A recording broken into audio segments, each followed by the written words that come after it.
asawa ko. Is he going to be all right? Meron pong severe na blockages ang kanyang coronary arteries. For some reason, magkakilala sila ni Nilet. The way she was acting was parang close silang dalawa. Sobra na yung ginagawa mo sa pamilya ko. Kay Trixie, sa akin, kay Ramir. Kailan mo ba talaga titigil, ha? Gusto mo tulungan kitang maghanap ng collaborating counsel? Nangako ako kay Nanay Chato. Natatapusin ko yung kaso niya at papalayain ko siya. He's in coma again? Mom, I need to see Dad. Please. Not now in your condition. Trixie,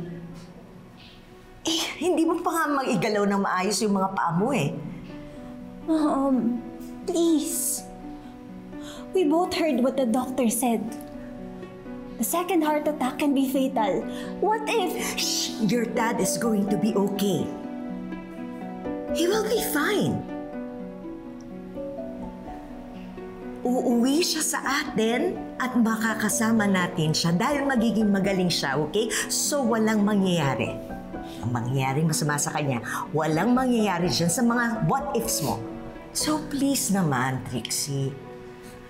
Tama na, huwag ka nang umiyak. From now on, there will be no more room for tears in this family. Hindi na tayo iiyak. Wala nang iiyak. Hindi tayo pwedeng maging mahina. Trixie, naiintindihan mo ba ako? Mom, I said what I said, Trix. We need to be strong for your dad. For us. Kung gusto mo pa siyang makita at makasama ulit, please, you won't do anything to sabotage your recovery. You can't leave this room, okay? I will just check on your dad. I will be back, I promise.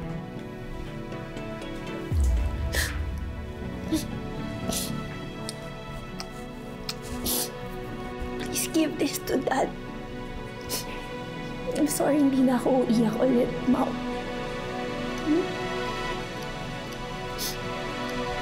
Tayo na ka na. Sige.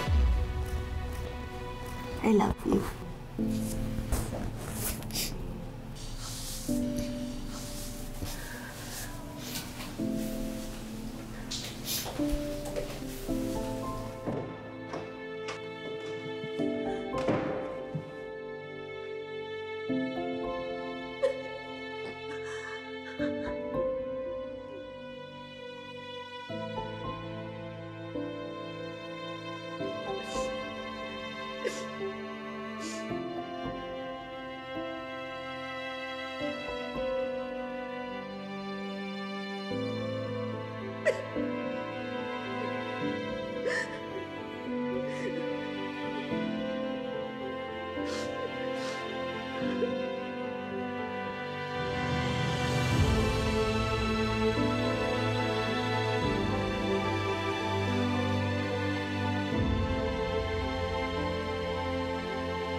All this richness, but I cannot afford my family's peace of mind.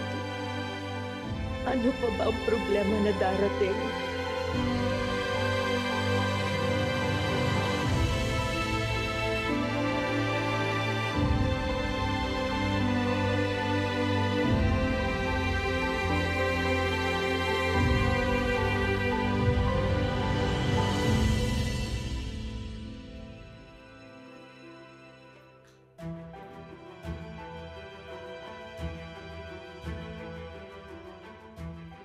Okay, Meredith.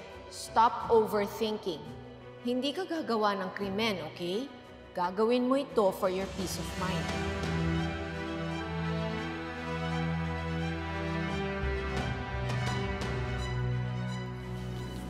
Excuse me po.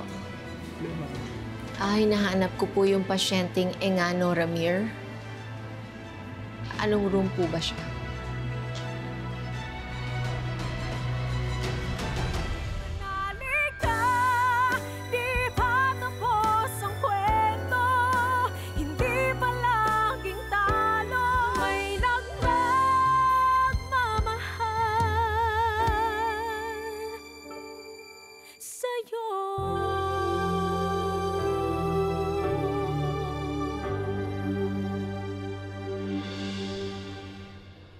Attorney, okay ka lang ba?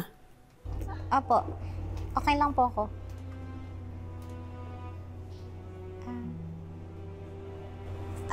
Anong nangyari nga po yung aksidente? Ano pong ginawa niyo? Tinanong niyo na sa akin yan eh. Talaga bang okay ka lang, attorney? Tinaasan niyo ako, nangako kayo. Gusto ko lang makasigurong talagang ligtas silang Guy.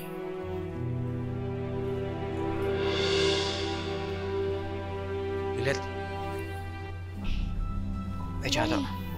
Anong ginagawa mo dito?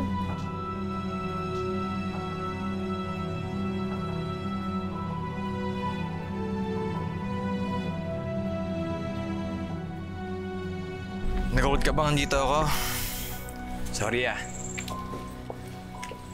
Mabawi ako kay Nanay Chato.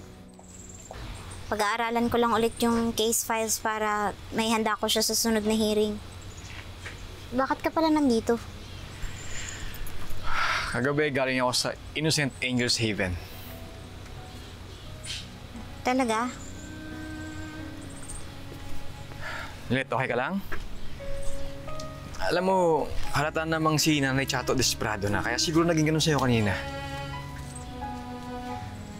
Bonnie, si Sir Ramir kasi nasa ospital eh. Nasa ICU siya ngayon, coma. Sorry to hear that. Kumusta? Okay ka lang? Makaka-focus ka ba na ganyang kalagay mo? Alam mo, huwag mong pirapan sarili mo. Kini-question mo ba yung kakayahan ko? Ba lahat kayo ganyan? Hindi yun ang ibig ko sabihin, Lilet. Sa trabaho natin, pag may hawak tayong kaso, buwang atensyon mo. Kaya ko, Bonnie. Ihahanda ko lang ulit yung sarili ko para matupad ko yung pangako ko kay Nanay Chato. Kaya ko.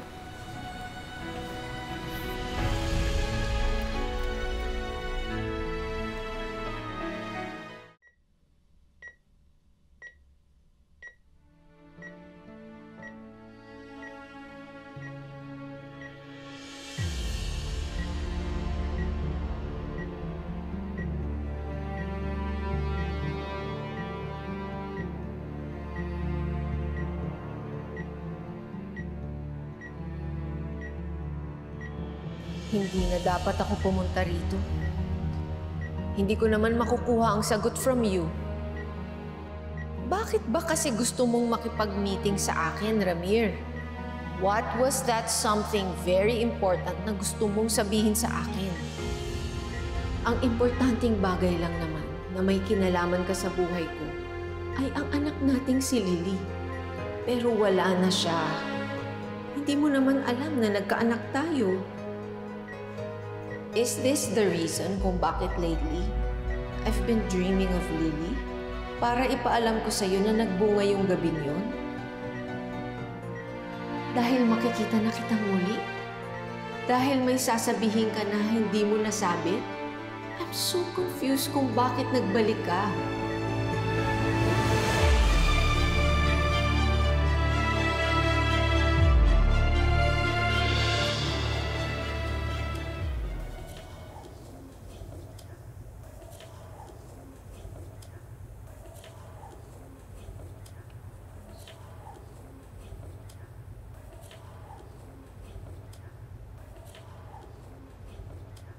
May asikasuhin po si Atty. Matias tungkol po sa kaso niyo. Balik ko siya ito para bisitahin kayo. Sino ka ba, iyo? Ako po si Atty. Bonnie Linaw. Kaibigan po ni Atty. Matias. Wala si attorney? Ako po. Umalis na po. Ay, kasi napagalitan ko siya kanina eh. Bakit ka nandito?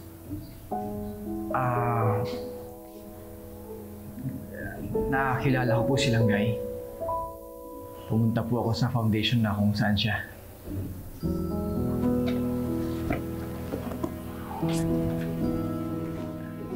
Galing po kay Langgay yan.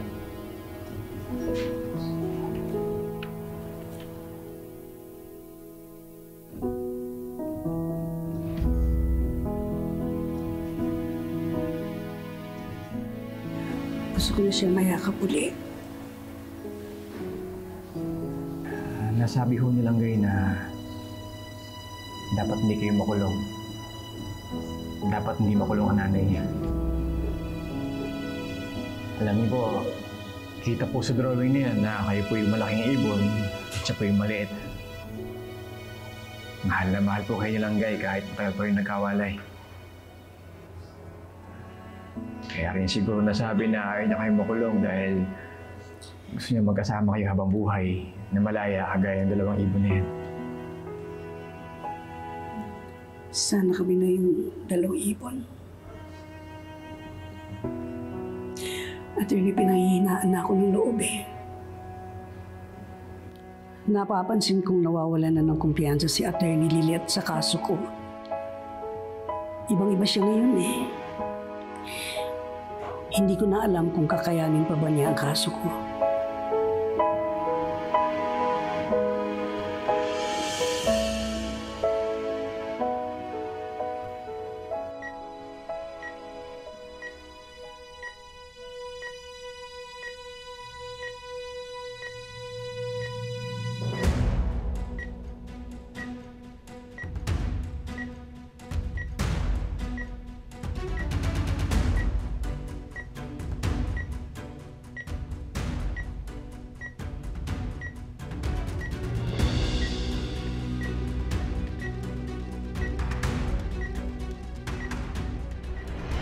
Pinipili ng asawa ko ang profile.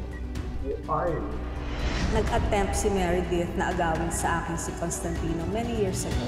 Kaya ingatan mo ang asawa mo dahil baka ikaw naman ang maging biktima ng ahas. Anong ginagawa mo rito?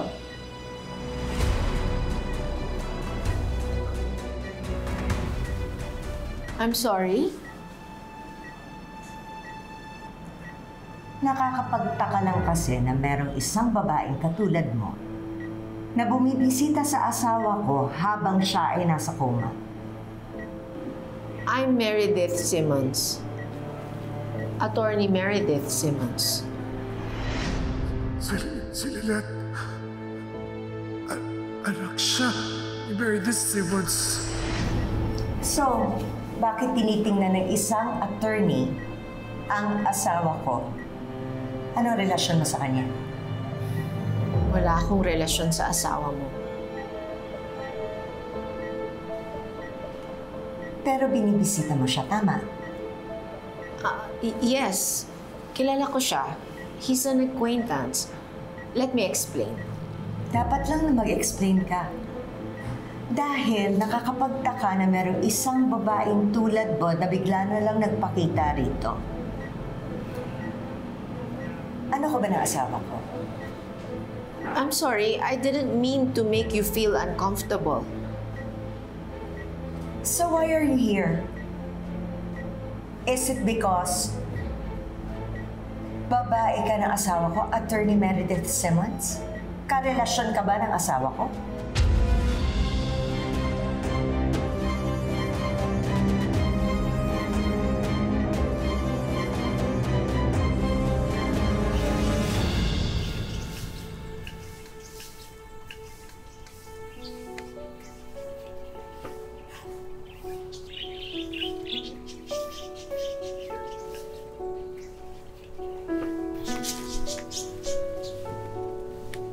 Ayun ho siya. Sir, 30 minutes lang po kasi nag-exceed na ho kayo. Sige, thank you.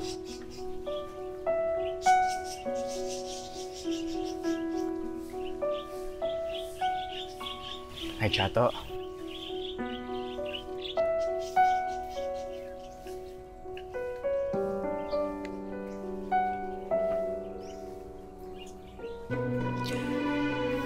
Kakayanin pa ba ni Attorney Liliet ang kaso ko?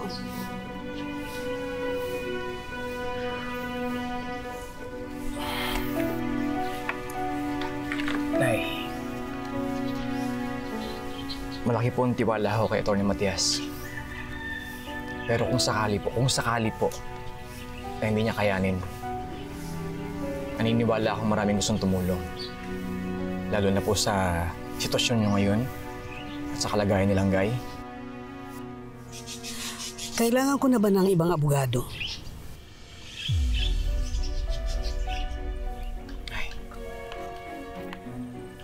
Ramdam ko po na gusto nyo ipanalo ang kaso para makasama niyo si Langgay. Gusto kong alagaan si Langgay ko at ang magiging apo ko. Attorney, tulungan mo ako. Gusto kong humihin na sa anak ko.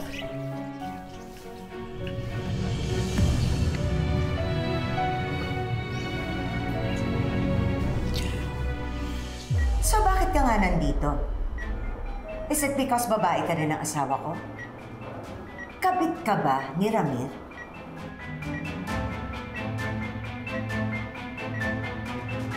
Excuse me? Hindi ako kabit ng asawa mo.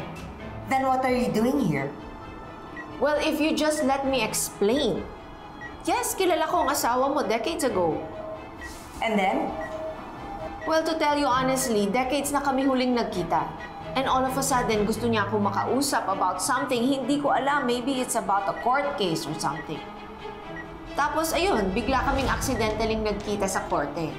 Recently, bigla kayo nagkita. What did he tell you? Well, he was about to tell me something, tapos bigla siyang inimatay. At eto na nga, nandito siya sa ospital. I got concerned.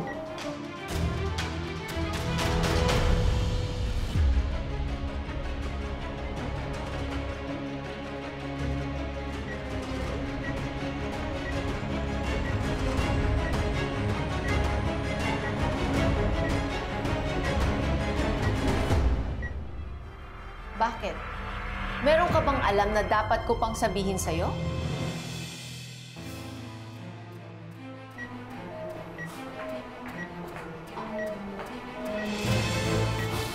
Attorney Meredith, anong ginagawa niyo dito? Why are you here, Attorney Lilet Matias? Pagkakilala kayo?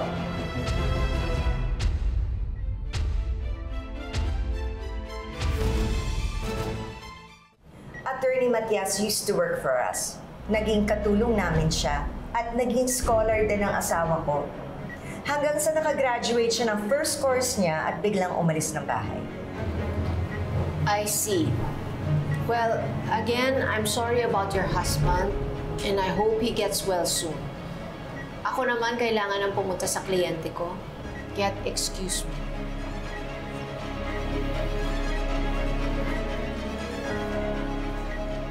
Kilala niyo si Attorney Meredith? Ngayon lang. At ikaw, bakit ka nandito? Di ba sabi ko sa'yo na huwag mo nang papakita yung pagmumukha mo dito? Kailangan pa ba nakalad ka rin kita palabas para nang umalis ka? Ma'am, gusto ko lang naman bisitahin si Sir Ramir para kamustahin yung lagay niya eh. Hindi namin kailangan ng isang dangkal lang ng height na tulad mo na bumisita sa kanya dito. Gusto mo makarinig ng totoo? Alam mo, Nunu sa punso, mas kailangan bantayan mo yung sarili mo. Paano kung meron na lang aso na pag-alagala na bigla na lang pumasok dito, tapos sabuling ka? Paano kung lapain ka? Ma'am, pagbigyan niyo na po ako, please. Kahit nandito na lang po ako sa labas. Ayoko. Pwede ba? Umalis ka na. Sige na, umalis ka na. Alis. Alis ka na. Umalis ka na kasi. Alis na. Alis na. Ano ba? Gusto ba? Tatawag ako ng guardia dyan sa labas? Umalis ka na. Umalis ka na sabi. Alis na. Alis. Alis na, Lilet. Umalis ka dito.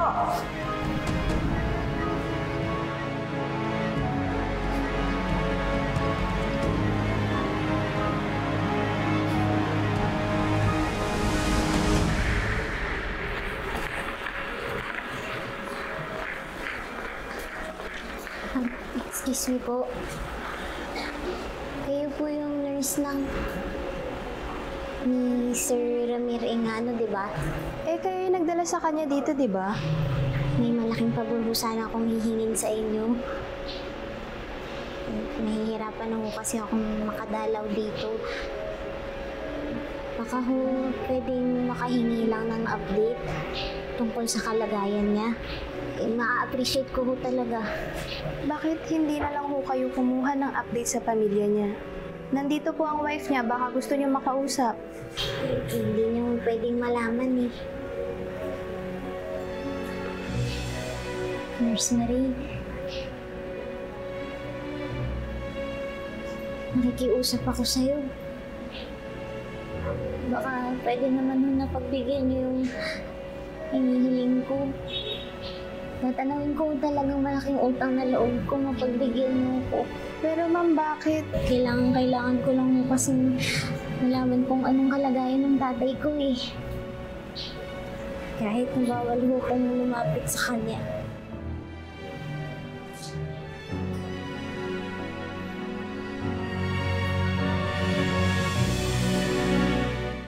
It was a mistake for me to go to the hospital to see Ramir.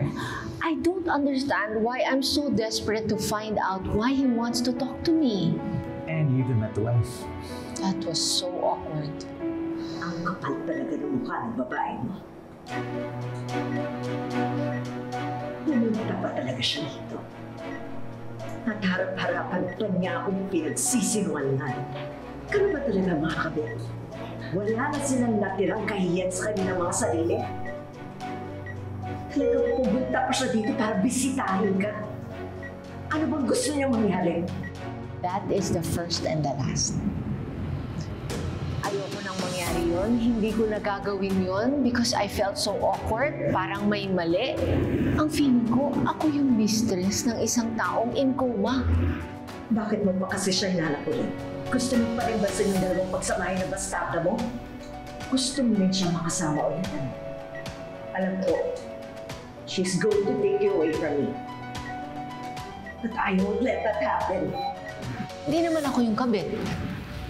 Wala namang namagitan sa amin. Why do I feel like this? Dahil may anak kayo. Ipapakita ko sa babaeng yun kung saan siya nararapat. Magigising ka na akong katabi mo. Nakamilitrix yung iyong makakasama. But that's the only thing I know why you acted this way. But you know you shouldn't feel guilty because you're not in a relationship with him and you're not the mistress. Magigising ka at gagawin ko ang lahat para makalimutan mo na yung bastarda mo. Pati yung ina niyang kapit mo!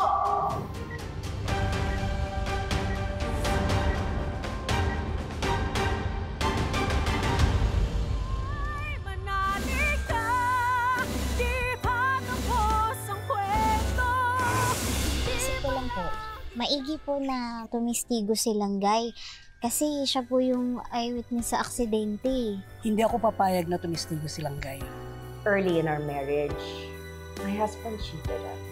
What if naanakan niya yung babae yun? Tapos hindi lang nila sinasabi sa akin yung babae niyang home record. Wala siyang karapatan sakta ng anak ko. Lalo pat hindi naman pala totoo ang kasal nila. Naniloko lang ni Carding si Langgay para sa pera. Objection, Your Honor. Relevance and prejudicial. This has nothing to do with our case, which is murder, Your Honor. Attorney Matias, focus on the case. Alam mo itong malaman. Si Aling Chato. Bakit? Anong nangyari kay Aling Chato? Ang sabi niya sa akin, gusto niya magpalit ng bagong counsel. Ano?